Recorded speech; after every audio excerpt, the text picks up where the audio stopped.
that is acid plus pH of mixture that is acid plus base। तो basically ये उस प्रकार के क्वेश्चन के लिए है जहां पर लिखा हुआ रहता है कि HCl को मिक्स कर रहे हैं NaOH के साथ में, तो final pH of the solution क्या होगा। तो उस तरीके से अगर हम लोग बात करें pH ऑफ सॉल्यूशन के लिए, तो ये मिक्सचर किसका हो जाए एसिड और बेस का। तो हम लोगों को ये चीजें पता है कि अगर कोई एक एसिड है और कोई एक मान लो कि बेस है, तो एसिड क्या रिलीज करेगा H+ और बेस OH-, और दोनों के बीच में क्या होगा न्यूट्रलाइजेशन रिएक्शन होगा। तो यहाँ पर हम लोग एक काम कर सकते हैं कि अगर हमें H+ के नंबर पता चल जाए, OH- के नंबर पता चल जाए, H+ का नंबर और OH- का नंबर, तो हम लोग वहां से pH का कैलकुलेशन कर सकते हैं। और इसके नंबर कैलकुलेशन का मतलब नंबर ऑफ ग्राम इक्विवेलेंस। तो यहाँ पर दो स्टेप में ये काम करना होगा। पहला स्टेप में दैट इज कैलकुलेट करना होगा number of gram equivalent of H+, gram equivalent of इसका H+ कैलकुलेट करना। तो ये बेसिकली कैसे कैलकुलेट करोगे, N1 V1 और मान लो कि इसको हम X मानते हैं। नंबर ग्राम इक्विवेलेंट बेसिकली कोई एक नंबर आएगा जिसको हम यहाँ पर क्या करें N1 V1 which is equal to X where N is normality and V is revolve। तो इस तरीके से एसिड का से हम यहाँ पर H+ निकाल लेंगे। उसी तरीके से सेकेंड स्टेप में क्या करना है आपको, number of gram equivalent of OH- calculate करना। Number of gram equivalent of OH-। इसको भी कैलकुलेट करने का तरीका वही है। ये क्या हो जाएगा नॉर्मेलिटी इनटू वॉल्यूम। तो ये सेकंड अगर इसको कंसीडर करते हैं तो ये क्या हो जाएगा N2V2। और इसको मान लो हम लोग यहाँ पर Y कंसीडर करते हैं। तो इस तरीके से दो नंबर आएगा और दो नंबर को कंपैरिजन करेंगे तो ओवरऑल कितने रिजल्ट होंगे, 3। आइदर इक्वल हो जाए या ग्रेटर हो जाए या लेस देन हो जाए। तो इन दो नंबर्स के अकॉर्डिंग अगर हम बात करते हैं तो देखो 3 केस हो सकता है। पहला केस अगर हम लोग बात करें केस 1 कि x इक्वल टू क्या हो जाए y, मतलब जितना नंबर ऑफ H+ आए उतना ही नंबर क्या हो जाए OH-। तो उस केस में क्या हो जाएगा ओवरऑल कंप्लीट न्यूट्रलाइजेशन होगा। इस केस में जितने नंबर ऑफ H+ आ जाए उतना ही नंबर ऑफ OH- आ जाए, तो एक दूसरे को सब क्या करेंगे कैंसिल आउट कर सकते हैं। तो इसको कहते हैं complete neutralisation, complete neutralisation reaction होगा। और इस केस में आपको कुछ करने की जरूरत नहीं है, बस उनका pH जो है वो न्यूट्रल हो जाएगा। और न्यूट्रल का मतलब 7, कोई भी कैलकुलेशन नहीं करना है। अगर number of gram equivalent of H+ is equal to number of gram equivalent of क्या आ जाए OH-, तो डायरेक्टली pH 7 लिख देना, इसलिए क्योंकि ये जो सॉल्यूशन है वो कैसा आपका न्यूट्रल सॉल्यूशन। क्लियर है ये। केस 2 की बात करते हैं। अगर ऐसा हो जाए कि x is greater then y, x is greater then y होने का मतलब है कि number of gram equivalent of x मतलब that is H+ is greater then number of gram equivalent of OH-। या सिंपल लैंग्वेज में कहेंगे H+ के नंबर ज्यादा है किससे OH- से। तो जो OH- है वो क्या करेगा कुछ को न्यूट्रलाइज कर देगा, कुछ H+ क्या होंगे बच जाएंगे। तो ओवरऑल ऐसे सॉल्यूशन कैसा हो जाएगा एसिडिक की बेसिक एसिडिक सॉल्यूशन हो गया। कभी कभी नीट में ऐसे क्वेश्चन आते हैं कि मिक्सचर दिया रहेगा और आपसे पूछा जाएगा कि ये एसिडिक सॉल्यूशन फॉर्म करेगा या बेसिक सॉल्यूशन के फॉर्म करेगा। तो मान लो इस तरीके से हम कहते हैं कि H+ जो है वो 100 है और OH- जो है वो 90 है उस मिक्सचर में। तो यहाँ पर OH- जो है वो H+ को क्या करेगा न्यूट्रलाइज कर देगा। तो जब ये दोनों न्यूट्रलाइज करेगा तो ओवरऑल फाइनली क्या बनने वाला है, ये जब आपस में रिएक्ट करेगा तो H+ कितना बचेगा 10 और OH- कितना बचेगा ये 0, क्योंकि ये तो आपस में रिएक्ट करके किसमें कन्वर्ट हो गया वाटर में। तो यहाँ से एसिडिक सॉल्यूशन है, एसिडिक सॉल्यूशन मतलब H प्लस बच गया, तो H प्लस कंसेंट्रेशन कितना होगा, that is remaining H plus, और रिमेनिंग H प्लस मतलब H माइनस वाई का हो या N1V1 minus N2V2 divide by, ये तो नंबर्स हैं, और V1 प्लस V2, तो यहाँ से इसके कंसेंट्रेशन कैलकुलेट हो जाए। कैसे कैलकुलेट करना है H प्लस, ये क्लियर है, N1V1 minus N2V2 divide by V1 plus V2, और H प्लस जैसे ही कैलकुलेट कर लिए उसके बाद में तुम आराम से उसका pH कैलकुलेट कर सकते हो जाएगा। कुछ क्वेश्चन देखें तो इजी वे में हो जाएगा। थर्ड और लास्ट कंडीशन, थर्ड और last condition, if X is less than Y, मतलब क्या हो गया कि number of gram equivalent of Y that is OH minus is greater then H plus, तो ये कैसा सॉल्यूशन फॉर्म करेगा, ये बेसिक सॉल्यूशन फॉर्म करेगा।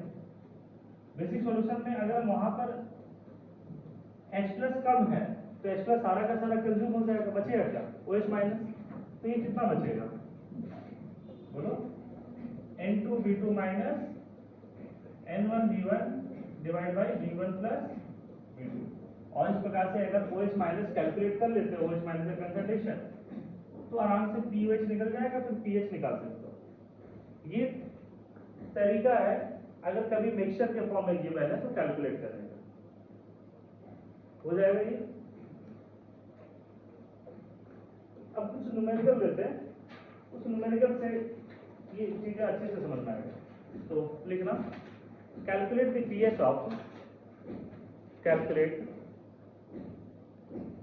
The pH of, calculate the pH of, पहला लिखना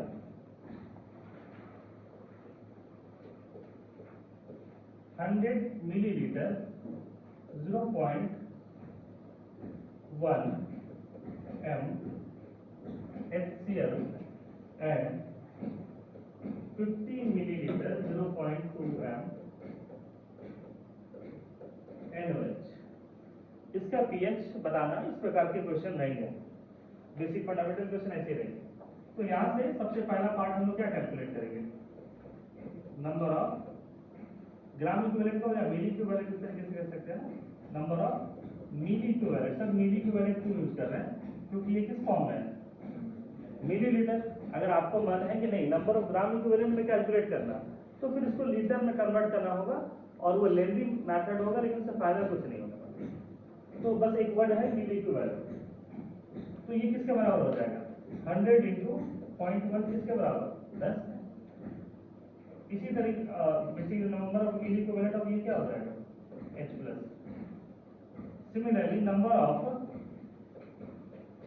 मिली equivalent of OH minus calculate करना है, तो OH माइनस कहाँ से आ रहा है, NOH से, उसके वॉल्यूम कितना है 50 एंड द कंसंट्रेशन इज 0.2। यहाँ पर एक चीज देखना कि HCl का एन फैक्टर 1 होता है, NOH का भी एन फैक्टर क्या होता है 1, इसलिए इसको मल्टीप्लाई नहीं किए हैं यहाँ पर, इसको यहाँ पर 1 से मल्टीप्लाई नहीं किया, जो भी था डायरेक्टली लिख दिया। तो यहाँ से इसको मल्टीप्लाई करो तो कितना आएगा, तो बेसिकली यहाँ पर क्या हो रहा है, H प्लस और OH माइनस दोनों के इक्विवेलेंट क्या हो रहा है, इक्वल। तो ये कैसा सॉल्यूशन फॉर्म करेगा, एसिडिक, बेसिक, न्यूट्रल, और इनका pH क्या हो जाएगा, बिना कैलकुलेशन का लिख दोगे सर। ये चीजें क्लियर है, ऐसे इक्वेशन बनाना होगा।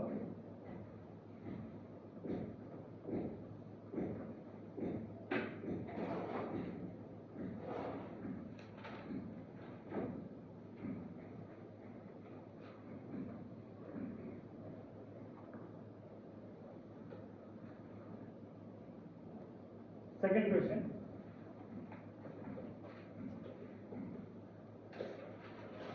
ml 0.5 m HCl and 100 ml 0.3 m KOH। तो इसका pH फाइंड करना है। pH फाइंड करने के लिए सबसे पहले क्या निकालोगे, निकाला फिर x मतलब h प्लस ना। तो यहाँ पर हम लोग क्या कह सकते हैं कि कैलकुलेट क्या करना, ग्राम इक्विवेलेंट ऑफ h प्लस और मिली इक्विवेलेंट ऑफ h प्लस। तो ये किसके बराबर हो जाएगा, 400 इंटू 0.5, 400 इंटू 0.5, और इसका एन फैक्टर 1 है, मल्टीप्लाई कर भी सकते हो नहीं भी कर सकते हो। तो ये इसका वैल्यू कितना आ रहा होगा, 200। Similarly milli equivalent of OH minus 100 into 0.3 into 1, ये कितना आ रहा होगा, 30। तो H प्लस की संख्या यहाँ पर क्या है, ज्यादा है। तो ओवरऑल सॉल्यूशन कैसा हो जाएगा, एसिडिक या बेसिक, ये सॉल्यूशन एसिडिक हो जाएगा।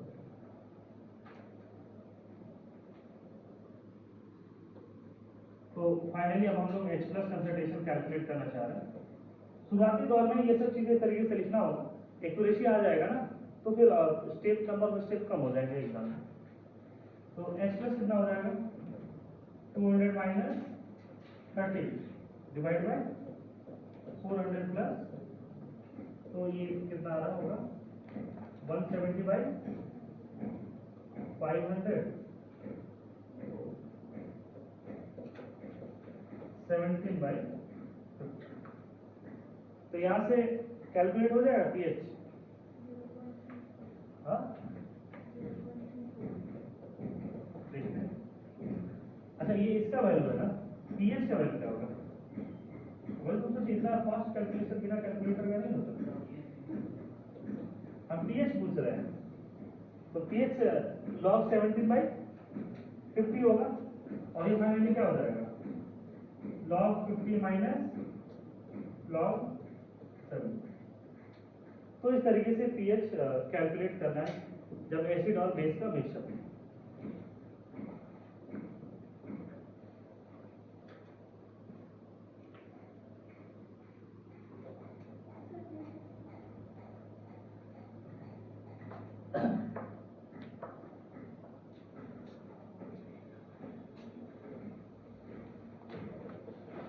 थर्ड नंबर देखो, यहाँ पर हम लोग डिस्कस कर रहे हैं 150 मिलीलीटर 0.2 m HCl है, और इनको मिक्स कर रहा है 350 मिलीलीटर 0.2 m CaOH फोल्ड। और इनका बताना है कि pH कैसा होगा, एसिडिक, बेसिक, या इसकी pH कैलकुलेट करना। क्वेश्चन देखना ठीक से, 150 मिलीलीटर 0.2 m HCl है, 350 मिलीलीटर 0.2 m कैल्शियम हाइड्रोक्साइड है। तो कैलकुलेट करो।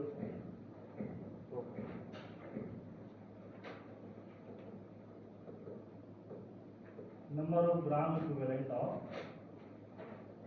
या milli equivalent of H plus 150 into 0.2, ये क्या होगा, 30। Number of gram equivalent of OH minus 350 into 0.2, 70 आ रहा होगा, 140 क्या आना चाहिए, 140, क्योंकि कैल्शियम हाइड्रोक्साइड का इसका एन फैक्टर क्या होगा, 2, तो इससे मल्टीप्लाई करता हूँ। तो इस बार ज्यादा कौन हो गया, H प्लस या OH माइनस। तो सॉल्यूशन कैसा हो गया, ये बेसिक सॉल्यूशन। तो बेसिक सॉल्यूशन है, तो अब उसको सॉल्व करना होगा। Now OH minus concentration 140 minus 30 divide by 150 plus 350। तो 110 बाई 500, 11 बाई क्या आ रहा होगा, 50, 11 बाई 50। और ये OH माइनस कंसंट्रेशन है, तो यहाँ से कैलकुलेट क्या होगा, POH which is equal to minus log of OH minus concentration which is equal to log of 11 by 50 which is equal to log 50 minus log 11, log 50 minus log 11। हो सकता है exam में इजी वैल्यू दे दे या इनका data given दे दे। तो इस तरीके से किसी भी एसिड बेस के जो मिक्सचर है उनका पीएच निकाल लोगे।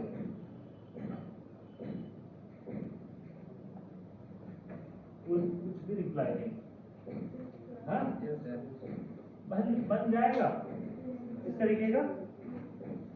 थोड़ा सा एक और क्वेश्चन थोड़ा सा दे दें।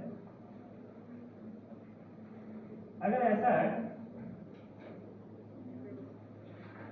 100 ml 0.2 m HCl है प्लस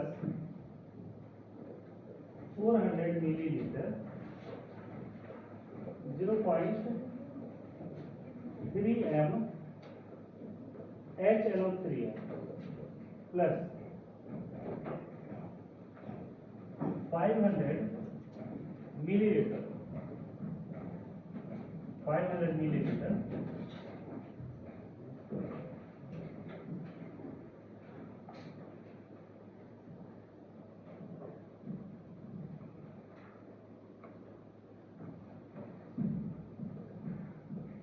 .08 m MnO। तो इसका पीएच निकालना।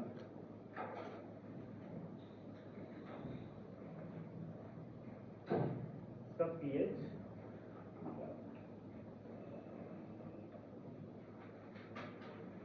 इस केस में बस थोड़ा सा चेंज क्या लाया है कि दो एसिड और एक बेस मिक्स किए। तरीका सेम है, तरीका इसमें कुछ भी नया नहीं है, सेम तरीके से ही इसको सॉल्व करना।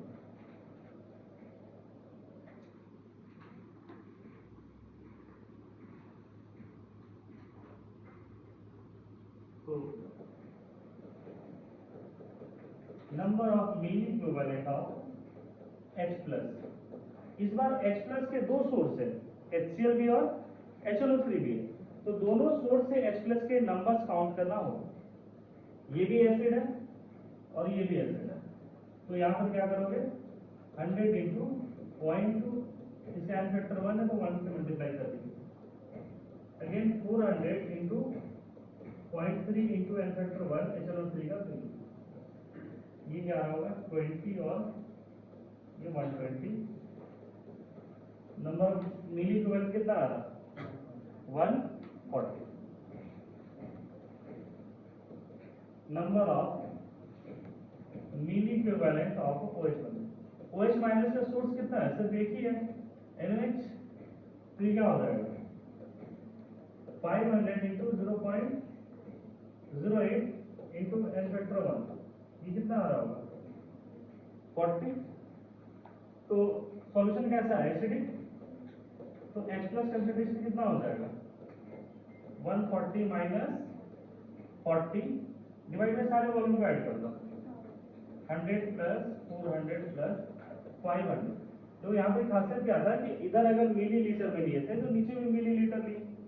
कैलकुलेशन आसान है, अगर लीटर ले जाओगे तो ये थोड़ा सा टफ होगा। तो ये फाइनली H प्लस कंसंट्रेशन कितना है 100 बाई 1000 10 का पावर -1 और 10 का पावर -1 होगा तो pH कितना होगा pH is equal to minus log of 10 का power -1 this is equal to वही होगा।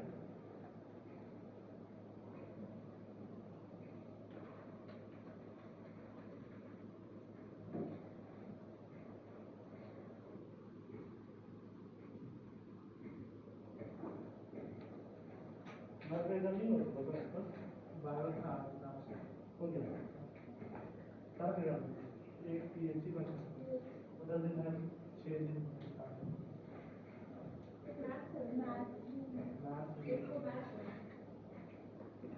मैथ कब एक को हाँ एक मार्च PhD 2 को।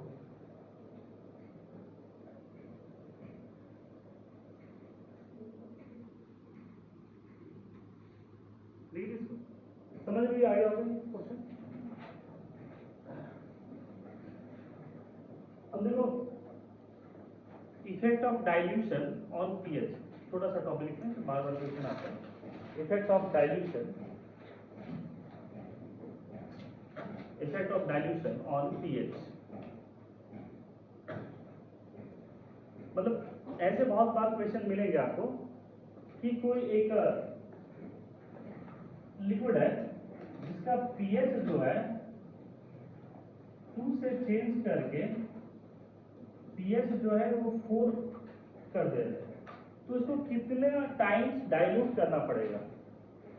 कोई सॉल्यूशन है जिसका पीएच क्या है 2 है, 2 से इसको कहाँ लेके जा रहा है 4, तो बताओ कि इसको कितना टाइम्स डाइल्यूट कर रहे होंगे। हाँ 10 का पावर माइनस की 10 का पावर 2।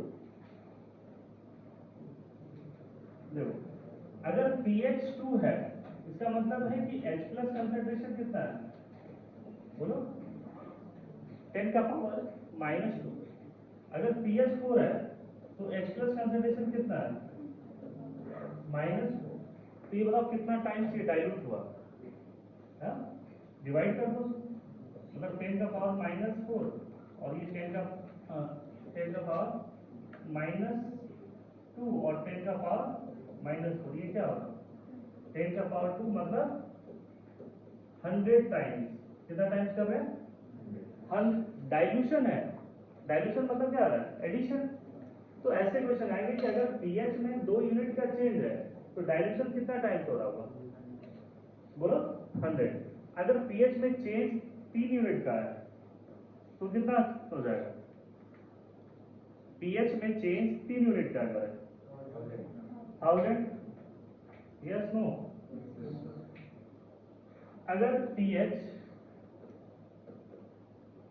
1 से 3 जा रहा कितना टाइम डाइल्यूट हुआ, बोलो 100 टाइम। अगर पीएच जो है 2 से 5 में चेंज हो रहा है कितना टाइम डाइल्यूट होगा 1000 टाइम। करना क्या है, जैसे ऊपर हम कैलकुलेट किया ना H प्लस कंसंट्रेशन, तो H प्लस कंसंट्रेशन कैलकुलेट करके इस तरीके कर लेते हो जाएगा। अगर बोला जाए कि pH 1 से लेकर के 4 तक जाना है तो कितना टाइम्स डाइल्यूट हो रहा है, बोलो 1000 टाइम्स। इसका मतलब यही हुआ ना कि 1 यूनिट का अगर pH में चेंज होता है तो वो 10 टाइम्स क्या होगा डाइल्यूट, 2 यूनिट का होगा तो 100, 3 4 यूनिट का, 4 यूनिट का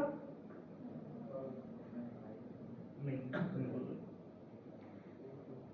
तो बस सिंपल सा काम क्या करना, 10 का पावर जो फाइनल पीएच होगा क्या, पीएच फाइनल माइनस इनिशियल कर देना, आ जाएगा आसानी से 10 का पावर।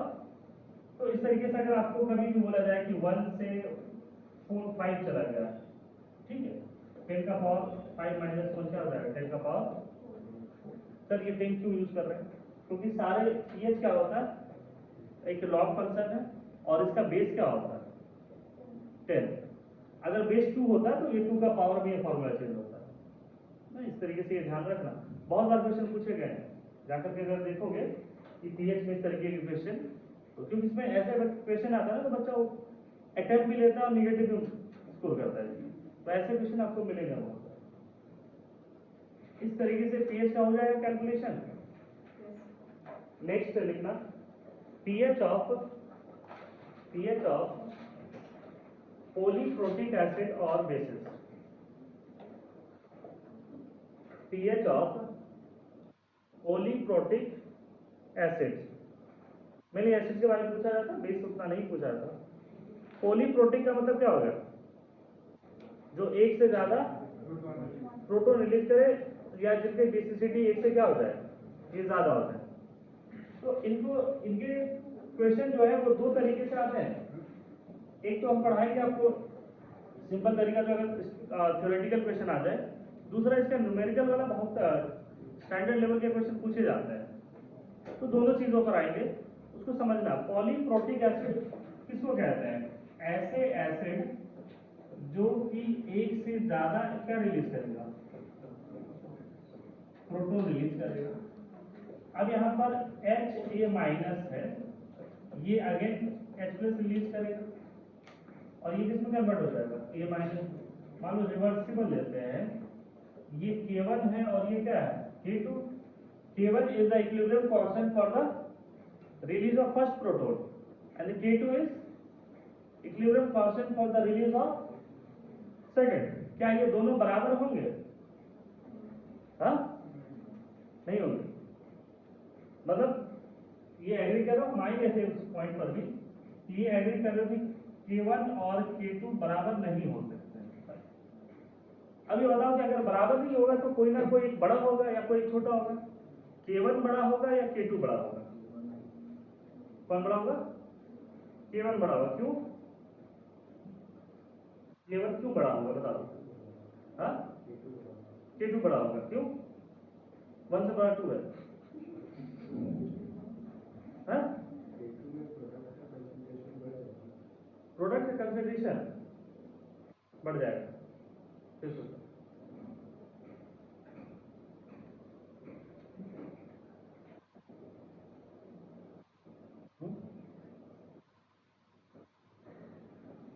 ये मान लो इस तरीके से हम लोग बात करते हैं, H2A दो प्रोटॉन है और एक बीच में आयन है इस तरीके से, तो H2S ले लिया आपने।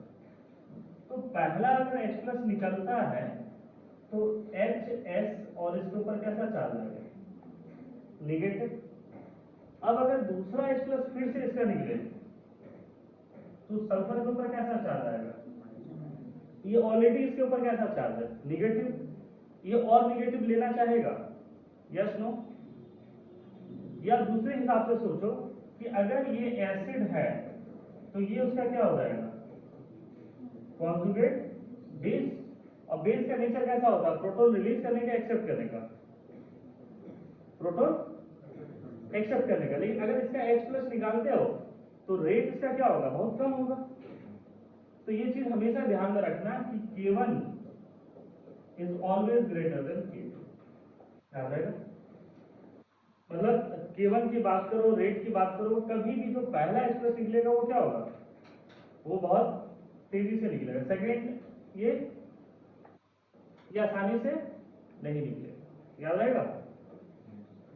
मानो कोई एक मोटा ताजा आदमी है, उसका 1 यूनिट ब्लड निकाल लिया 350 ml, एक थैली में कितना होता है, एक बैग में 350 ग्राम होता है, कुछ ऐसे 1 यूनिट ब्लड निकाल लिया, फिर बोले नहीं फिर 1 यूनिट और निकालेंगे, तो क्या सेम टाइम लगेगा?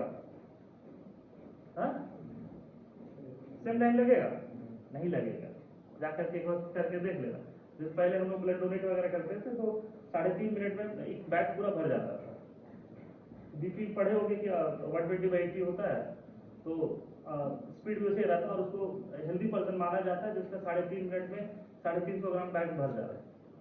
तो बिफोर कोविड आराम से भर जाता था। अगर डोनेट वगैरह करते तो अपोजिट था, तो कभी भी किसी को जरूरत पड़ जाए तो डोनेट करते थे, तो 3.5 मिनट में कितना हो जाता था। तो वही सोचते थे अगर दोबारा ब्लड डोनेट कर दे तो 3.5 मिनट के बदले 15-20 मिनट लग जाए। लेकिन ऐसे डॉक्टर लेते नहीं है, जनरली एक इंसान से 2 यूनिट लगाता है। लेकिन कभी कभी रेयर केस में ले भी लेते हैं, है ना, पेशेंट पे डिपेंड करता है। या मोटा ताजा आदमी मिल गया, हेमोग्लोबिन सही है उसका, तो बीपी नॉर्मल तो निकाल लिया जाता है। तो ये वही चीज हम यहाँ पर सिखाना चाह रहे हैं कि अगर कभी पहला H प्लस निकालेंगे तो पहला H प्लस यहाँ से अगर निकल गया इस तरीके से तो इसके ऊपर तो ये निगेटिव आ गया, दैट इज कन्जुगेट बेस। अब इसका H प्लस निकालोगे तो इसका रेट क्या हो जाएगा, कम, याद रहेगा। तो किसी भी एसिड के लिए अगर हम बात करते हैं, पहला एसिड देखो अगर ये बात करते हैं H2S है, तो H2S H प्लस रिलीज करता है और HS minus. Similarly HS minus ये H प्लस रिलीज करेगा और S माइनस 2 मिलेगा। तो अगर इसका Ka1 है और इसका Ka2 है तो पहले ये बताओ कि दोनों के बीच में रिलेशन क्या होगा, Ka1 equal to Ka2, K1 is greater than, या क्या है ऑप्शन बोलो, Ka1 Ka1 is equal to Ka2 B, Ka1 is greater than Ka2, Ka1 is less than Ka2 और D नन। तो क्या होगा इसका B क्या होगा? कभी भी इक्विलिब्रियम कांस्टेंट जो होगा पहला डिसोसिएशन का ज्यादा होगा उसके कंपेरिजन। क्लियर है? अब एक हम डाटा वैल्यू के साथ कंपेयर करना चाह रहे हैं।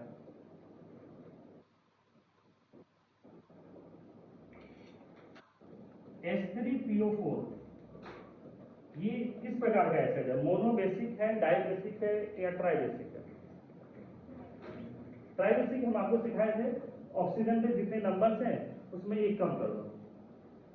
H3PO4 है तो इसकी बेसिसिटी क्या हो जाएगा? 4-3। H3PO3 है तो उसकी बेसिसिटी क्या हो जाएगा? 2 और H3PO2 है तो 1। ये इसको याद करने का सबसे अच्छा तरीका।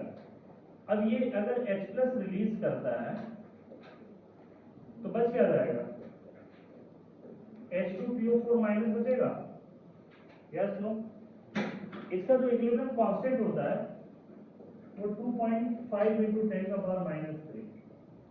इक्विलिब्रियम कांस्टेंट इज 2.5 into 10 का पावर -3। ये प्रीवियस क्वेश्चन है आईआईटी का, इसलिए इसके वैल्यू के साथ हमें याद है। H2PO4 माइनस ये किस में डिसोसिएट होगा? H+ और HPO4 -2। तो इसका जो इक्विलिब्रियम कांस्टेंट का वैल्यू होगा फर्स्ट वाले कंपैरिजन में क्या होगा? कम होगा। इसका वैल्यू होता है 10 का पावर -8। कितना का डिफरेंस है? मतलब इसका इक्विलिब्रियम कांस्टेंट इससे क्या है? लाख गुना ज्यादा है। 10 का पावर 5 टाइम्स है ना। तो यहाँ लिख रहे हो तो तुम उसको वैल्यूज की नहीं समझ रहे हो। तुम बोलेंगे अरे 1 पॉइंट का डिफरेंस होगा, 19-20 का अंतर होगा। ये 19-20 का अंतर है, लाख का डिफरेंस है, देख रहे हो? तो सोचो कि इसके सामने में ये क्या है? नेग्लिजिबल है। अभी भी इसके पास एक हाइड्रोजन बचा हुआ है रिलीज होने वाले, H3PO4 -2। अब ये अगर H+ रिलीज करे तो कन्वर्ट होता है PO4 -3 फॉस्फेट में, और इसका इक्विलिब्रियम कांस्टेंट ज्यादा नहीं होता, 10 का पावर -13 होता है। ये वैल्यू कैसा है? ज्यादा है कि कम है? कम है, नहीं के बराबर है। ये तो नहीं के बराबर है ना, 10 का पावर -13। तो ये सोचो कि हम आपको, चलो ठीक है वैल्यू के साथ यहाँ पे बता दे रहे हैं, आपसे एग्जाम में यही पूछा जाएगा कि K1 K2 K3 का क्या रिलेशन होगा। तुम क्या कहोगे? K1 is greater than which is greater than, तो समझ में आया?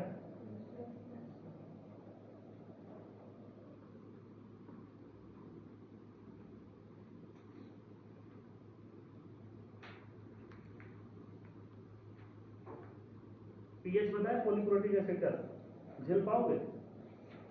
हाँ कि बाद में जब एडवांस के पढ़ाएंगे तब? हाँ झेल पाओगे? PH of polyprotic acid